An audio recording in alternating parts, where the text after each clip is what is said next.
muito bem-vindos a mais um programa Tricetados. Agradeço a audiência de segunda a sexta, às 19 horas, aqui pela TV Record News Manaus, canal 27.1 na TV aberta ou 78 na TV fechada. E a qualquer hora do dia ou da noite, você nos assiste no YouTube, canal Programa Tricetados. Nosso entrevistado de hoje é o advogado Jorge Pinho. Boa noite, Jorge Henrique de Freitas Pinho. Como vai você? Boa noite, Trícia. É um prazer estar aqui no seu programa mais uma vez. Mais uma vez, não. É a primeira vez que você vem no programa como advogado. Você Sim. sempre vem no programa do Dia dos Namorados, né? Como intruso. Não, nada de intruso. Você sempre vem mostrar a sua importância na minha vida. Hoje eu quero que você mostre a sua importância profissional. Pode ser? Pode ser. Então vamos lá. Eu sei, me contaram, um passarinho me contou de que quando você era criança, você já queria andar vestido de terninho. Essa é uma história muito engraçada. É engraçado isso, realmente. É engraçado, né? Enquanto é minha mãe, eu tinha mais ou menos uns 2 para 3 anos de idade. E ela havia comprado 2 conjuntos. 2 terninhos, que era que eu usava. De roupa para eu usar, que simulavam um terninho. Era um blazerzinho com um bolsinho aqui e tal. E uma calça combinando. Um azul e o outro era bege. Por acaso são as 2 cores que eu mais gosto de usar. Uhum. Normalmente até combinar o azul com o bege para fazer essa combinação. Mas ela comprou esses 2 terninhos e eu me achava o máximo com aquilo. Ela me arrumava aquilo. Eu tenho essa memória, essa lembrança. Uhum. Bom, só que ela comprou 2. Como sempre, comprou 2 e eles foram comprados um pouquinho maior do que eu era e eles foram durando algum tempo. Então eu já estava ali por 3 anos, indo para os 4 anos. Os terninhos estavam ali já chegando no limite do tamanho. A mamãe decidiu comprar outras roupas e tal, e fez umas compras e trouxe uma roupa nova para eu usar. E nós tínhamos que sair. E aí ela me vestindo e tal, e eu ficava... Mamãe, terninho. Meu filho, o terninho já não cabe mais em você, não dá mais para você usar. Vamos usar essa roupa. Olha como é bonita, é colorida essa roupa aqui. Mamãe, não. Terninho. Bom, acho que na 3ª ou na 4ª, ou sei lá se foi na 10ª vez. Ou seja, já era um treinamento da infância, da primeira infância, para vestir esse terninho dele pelo resto da vida. E talvez o hábito de pedir também, né? Porque o advogado é pedidão, né? É verdade. Gente, petição, né? Nada mais é que um pedido, né? Então o advogado, ele tem que saber pedir, né? Pois é, mas ali não, mamãe era uma juíza muito dura, eu levei foi uma palmada e desisti do terninho por um tempo. Só quando eu fiquei adulto e que eu decidi que eu ia ser advogado, que eu voltei a usar os meus terninhos. Outra história engraçada que eu me lembrei agora foi a questão de perguntarem... O Jorge é o cara que resolve tudo e faz tudo e no menor tempo que você pode imaginar. Parece, assim, The Flash. E aí, uma certa ocasião, né, uma pessoa da nossa família falou: Jorge, você serviu o exército? Aí ele: não, eu servi a minha mãe. Alguém mais importante, servi Dona Vandete, que era bem mais rigorosa. Né? Que era bem mais rigorosa, mas agradeço a Dona Vandete lá no céu por ter criado, Dona Vandete e seu Jorge, por ter criado esse ser humano espetacular, não só pelas qualidades profissionais, que é um eterno estudante, não para de estudar, não para de se dedicar à sua profissão, mas também por ser um grande ser humano, um ser humano educado, para ter valores de família, valores de preocupação com a sociedade, valores que hoje em dia andam tão raros, né, Jorge Pinho? Eu acho que é um pouco dessa formação familiar mesmo, como você destaca bem. Acho que é a grande gratidão que eu tenho que ter com o meu pai e com a minha mãe, que me deram toda a base de sustentação, princípios, regras, não foram condescendentes com meus erros, e pelo contrário, eles me ensinaram que os meus erros teriam consequências. se eu entrasse em qualquer confusão, em qualquer lugar, e chegasse em casa para falar, disse, a princípio você está errado, mas nós vamos apurar os fatos e ver o que aconteceu. Não me era dada a razão imediatamente, eu tinha que estar realmente certo para poder ser protegido e acolhido. Era um tribunal do júri na sua sala de jantar, né? Você aprendeu a fazer suas primeiras defesas ali. Exatamente. Mas, Jorge, como foi chegar a uma determinada idade e concluir que você queria ser advogado? Isso é interessante. Eu costumo dizer que eu nasci velho. Eu sou testemunha disso. A minha mãe também já dizia isso, né? Havia até uma preocupação, me levaram a um psicólogo ou um psiquiatra quando era novo. Sério? Isso aí é um dado que eu estou sabendo para saber o quê? Eu tinha uma maturidade um pouco estranha para determinadas questões. E isso preocupava um pouco meus pais. Eu te conheci com 18 anos de idade, creio eu. Ele tinha 18 anos de idade e já era uma pessoa séria, uma pessoa madura, uma pessoa dedicada não só ao estudo como ao trabalho, né? Ele era meu professor na Aliança Francesa. Verdade. Trabalhava no Philippe Dal com o seu Robert, né? E fazia faculdade de Direito lá na Jaqueira, quer dizer, organizava a vida dele, ainda jogava tênis, né? Era realmente um senhor de 18 anos de idade. Eu procurava ocupar o tempo o máximo possível com tudo que eu pudesse estudar e aprender, né? Então eu aprendi muito cedo inglês e francês, comecei a dar aula cedo, mas a advocacia, o direito veio ainda quando eu tinha 13 para 14 anos.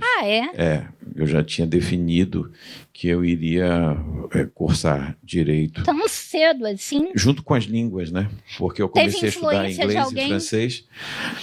Não, a questão foi que eu sempre tive uma visão ampla das coisas. Então, por exemplo, eu olhava o conhecimento, o estudo, o objeto de estudo no colégio e percebia as grandes áreas, né? As três grandes áreas, humanas, exatas e biológicas. Você sempre teve um senso de justiça muito grande, né? Também, mas o que acontece? Então, ao olhar as três grandes concentrações de estudo que havia no colégio, humanas, exatas e biológicas, eu fui vendo com o que eu tinha mais afinidade. E gostava muito de biologia, um campo que sempre me interessou, mas era no ramo de humanas com o qual eu mais me identificava. Eu gostava muito de história, já me interessava por filosofia. Naquela época nós tínhamos Educação Moral e Cívica, né? OSPB, que eram matérias que davam muita base para o direito. Davam muita base para o direito e a gente vai entendendo logo ali como é que você tem que entender como a sociedade funciona, que ela se organiza, e aquilo me encantou de uma certa forma, eu senti muita habilidade com aquilo, facilidade. Exatas nunca foram o meu forte, matemática eu domino o básico, né, para poder cobrar os honorários. Mas isso aí domina uma multiplicação, uma subtração, uma taxa de juros. Não, se bem que especialista em juros sou eu, né? E contas. De um modo geral. Porcentagem de cabeça. Exatamente. É comigo mesmo. Mas, então, logo cedo eu vi essa coisa. E logo na época, quando eu era jovem, e olhando as carreiras e tal, de princípio me encantei com a carreira do Instituto Rio Branco, né, do Itamaraty. É algo que mexe muito com os jovens, a ideia de você já pensar em fazer intercâmbio, viajar, e essa ideia de conhecer o mundo e conhecer vários países. Tu chegaste a fazer intercâmbio para 2 lugares diferentes, né, para Inglaterra e para França, né? E quando eu conheci esse homem, esse senhor de 18 anos, que estava no primeiro ano de direito, era professor de inglês, era professor de francês, né? Eu pensava que como nós nos conhecemos naquele prédio tradicional da Aliança Francesa na Rua Barroso, Castelinho lindo. Eu pensava que tinha sido a brisa do Manuel Otávio, que era um dos grandes advogados que ficava ali do lado, que tinha assim contaminado. E o nosso vizinho de família ali na Vila Municipal, né? Olha, também isso. Outra coisa que eu tô... da vida, né? O Manuel Otávio era nosso vizinho. Existia um grande escritório de advogados ao lado da Aliança Francesa, que entrava e saía todo mundo conhecido, né? Sim, um que grande escritório. Era o escritório do Manuel Otávio, que era justamente vizinho. Que hoje ali sai com o doutor Arnoldo Coimbra, que é um excelente advogado, era cunhado do Manuel Otávio. Maravilhosa, né? Gentleman. Pai da nossa querida Caroline Coimbra. Exatamente. Um beijão para Caroline Coimbra, que nos mantém saudáveis, né? Exatamente. E aí, nesse primeiro ano de direito, os teus colegas já, né, principalmente as colegas que eram amigas da minha mãe, né, quando a gente foi falar em casamento, né, vieram várias amigas da minha mãe que tinham sido colegas de faculdade de direito dele, porque a minha mãe e as amigas dela, como era o normal das mulheres, optaram pelo pedagógico, né? Por pedagogia, e algumas foram fazer outras disciplinas depois. Uma delas é uma querida que eu queria mandar um abraço aqui, a Graça Tino, com quem eu tenho conversado muito ultimamente, foi minha colega de turma, de sala. Também temos a Nazaré Mota. Nazaré Mota, várias amigas que deram um selo de aprovação e falavam que desde o primeiro ano de faculdade você já mostrava ali que tinha chegado no seu lugar, tinha encontrado o seu lugar. Meu nicho, Eu era aquele aluno, já na faculdade, depois de ter decidido que eu ia estudar Direito, porque eu gostava muito de línguas e pretendia Rio Branco, eu decidi que Direito seria uma carreira boa para depois prestar o vestibular. E aí eu entrei na faculdade e fui me encantando pelo Direito, fui gostando muito e tive essas colegas, essas pessoas um pouco mais que te chamavam de meu filho, né? E sim, era como se fosse aquele filho exemplar que todo mundo gostaria de ter, e isso era muito legal, era uma força. E eu era muito, diria assim, muito CDF, muito Caxias, né? Eu sentava no primeiro lugar. Já tinha maturidade de um rapazinho, na mesa, né? Da frente do professor, a faculdade inteira, toda a sala, todo mundo já sabia na minha turma que o lugar que eu ficava era na primeira cadeira, de frente para o professor. A gente vai pedir um intervalinho comercial e aí você vai voltar falando da tua carreira de advogado, de procurador do Estado, de secretário de Estado e de procurador-geral do Estado. Pode ser? Vamos lá. A gente volta já já.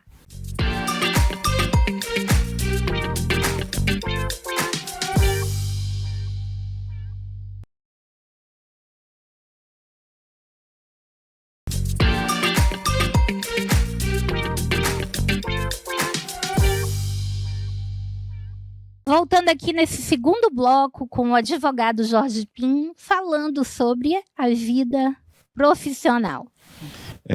E nessa turma de Direito não haviam só as senhoras um pouco já casadas, mãe de filhos, né? Havia também jovens brilhantes advogados, né? Meu amigo, irmão de turma, um presente que Deus me deu, Agnello Balbi Júnior, que nós vivemos tantas aventuras juntos no sítio Porcaria. E o saudoso Adalberto Carinha Antônio. Adalberto Carinha Antônio, que era uma pessoa extremamente doce. O Adalberto virou um luminar do direito ambiental e uma referência no direito ambiental. Uma pena que se foi tão cedo, brasileiro, né? Não seria nem no direito ambiental amazonense, não é? Foi o cara que idealizou e instituiu a primeira vara ambiental, uma das primeiras do Brasil. Enfim, um homem de uma sensibilidade. Ele era um caricaturista, ele desenhava com muita habilidade. Adalberto, então, assim, Adalberto era muito criativo. Faz muita falta. Faz falta. E as meninas que hoje são desembargadoras, né? Temos Lia Maria Guedes de Freitas, meus parabéns, querida. Parabéns, que nós estávamos em Manaus, não pude estar na sua posse, mas estavam lá era todos da os nossa colegas, turma. né? Socorro, né? Socorro Guedes, Socorro desembargadora Guedes, Socorro, Carla, desembargadora Carla Reis, desembargadora Nélia Caminha. Meu Deus, temos outro procurador, José Roque Nunes Marques. sim, né? um querido também. Muito, muito. Aliás, era uma turma de gente muito boa. Muito né? bem preparada, né? Uma turma de gente muito boa, Muito numa bem época preparada. que só existia uma faculdade de Direito aqui, né? Temos um auditor fiscal da Receita Estadual, o meu querido Irã Queiroz. E o Rafaelzinho também. E o Rafael, que era advogado. Rafael é filho sobrinho do Adriano de Queiroz, né? Que foi o primeiro escritório onde meu pai e o tio Carlos Fausto Começaram trabalharam, a advogar, exatamente. né? Gente, se a gente ficar aqui... E filho do deputado Chico Queiroz, que era um deputado famoso do Amazonas, Rafaelzinho. Encontrei outro dia no shopping. Um abraço, Rafael, para você também. Bom, mas se a gente ficar mandando abraço para a turma toda, nós vamos ficar aqui a noite toda, porque é uma turma maravilhosa. E aí por inspiração de Odenei Valente, né? Que era procurador do Estado. Na verdade, assim, tive 2 professores muito emblemáticos na minha vida. Aliás, vários, né? Todos os professores foram muito bons no período. Tive professores como Félix Valois, meu Deus, um iluminado de penal, Russo. Né? Arnaldo Russo. Arnaldo não. Zé Russo. José Russo. Perdão, Arnaldo. Perdão, José. Mas o professor José Russo, a professora Nelly Mandel Lins, Braga. Professor João Braga, professor Lourenço Braga, professor Roosevelt Braga dos Santos. Eita! Enfim, grandes professores que nos acompanharam, né? E graças ao empenho, à dedicação desses mestres e o tempo que era muito propício, nós conseguimos, das poucas turmas, concluir direito em 4 anos na UFAM. Foi um milagre, grande feito, né? Porque já foi um grande feito. Logo depois da turma de vocês se formar, começaram as greves. Começaram os ciclos, ciclos de greves. E eu já não tive a mesma sorte, né? Exatamente. Eu entrei em setembro, porque o nosso vestibular foi em maio, né? Sim. Já foi tumultuada. Já foi a vida toda tendo greve. Nós só tivemos uma última greve, né? E, enfim, conseguimos graduar e cada um foi seguindo o seu caminho. E aí o teu primeiro concurso público? Então, o grande estímulo, né? Os professores Lourenço Braga, Roosevelt Braga dos Santos, Odenei Valente, Elson Andrade, eram procuradores do Estado.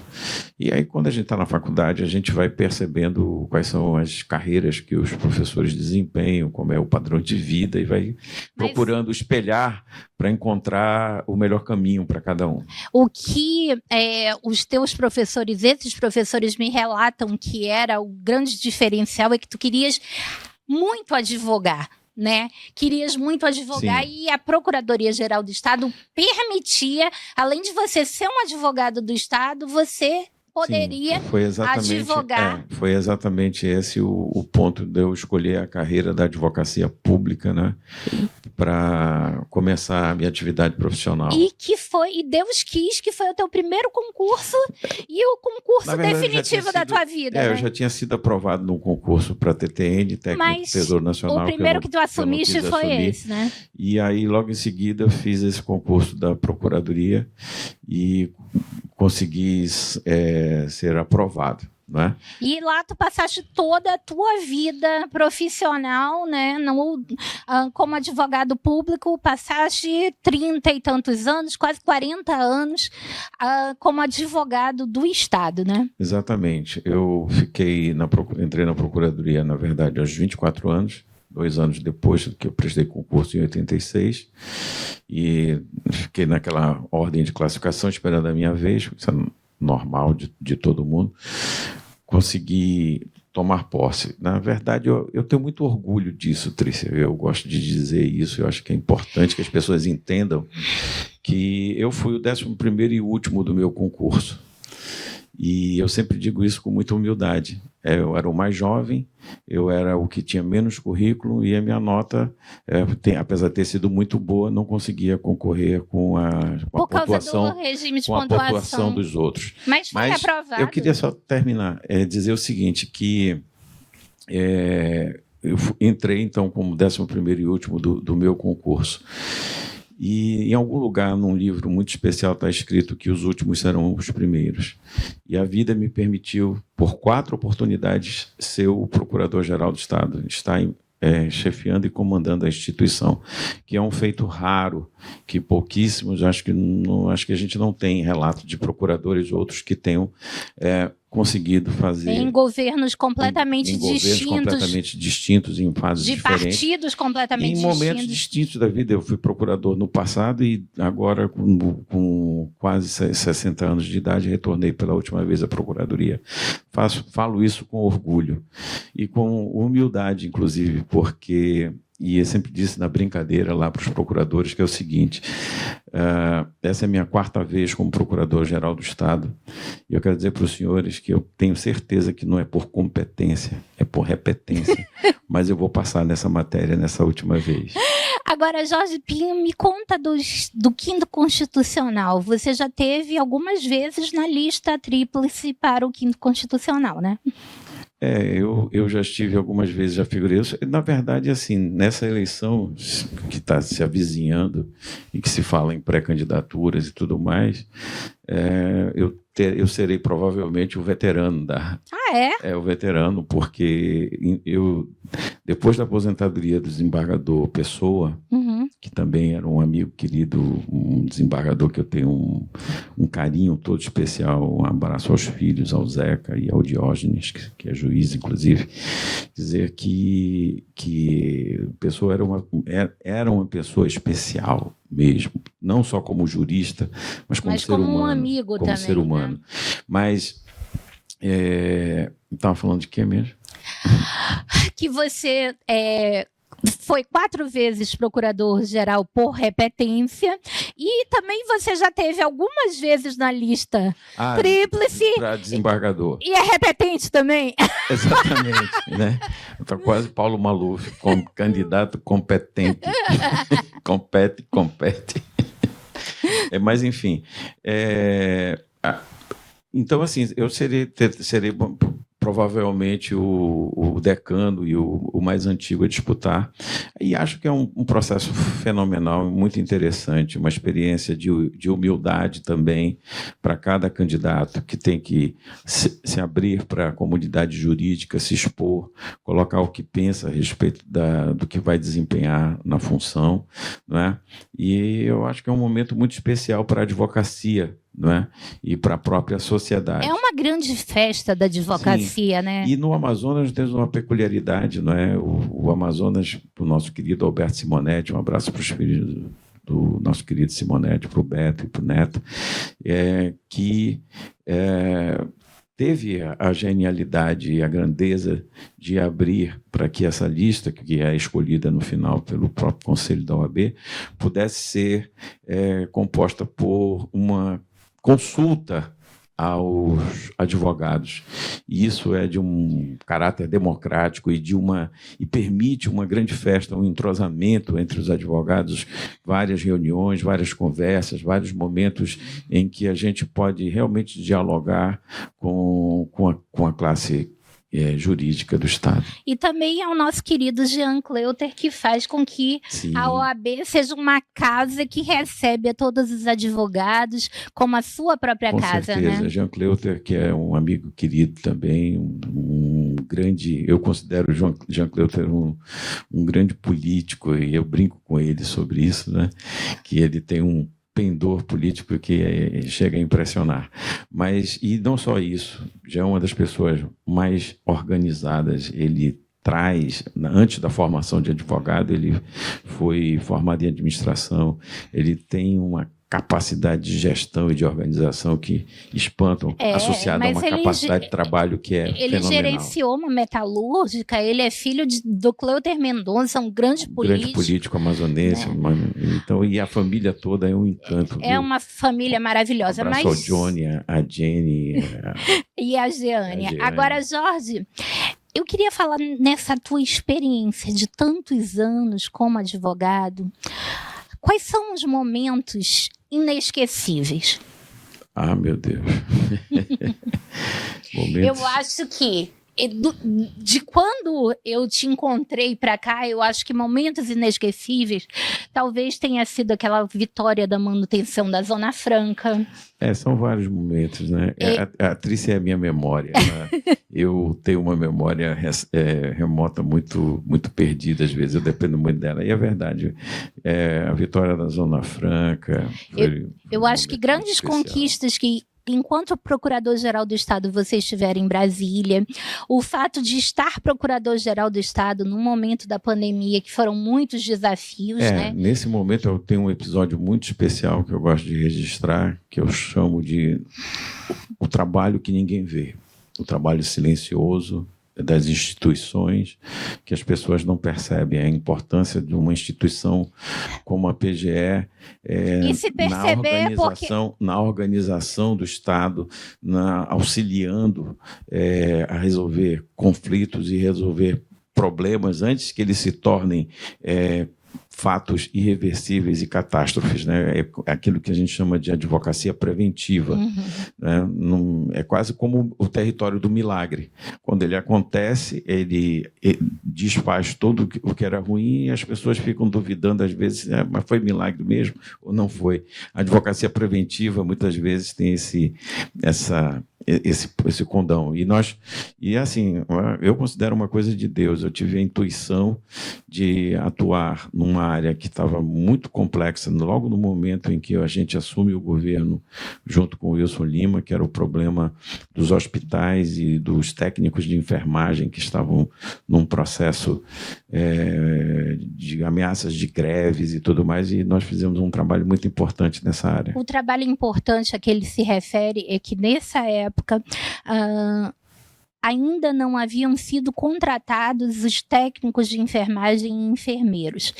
E logo depois que houve essa contratação, né, estourou a pandemia. Ou seja, eles já estavam efetivados no Estado, já não estava mais tendo aquele turnover grande de profissionais e se prepararam, né? Deus quis que houvesse uma preparação para a pandemia, que foi uma coisa terrível na nossa vida. Mas a gente vai ter que encerrar esse programa e a gente vai seguir para um próximo programa, onde você continua a falar a respeito desse tema. A gente continua.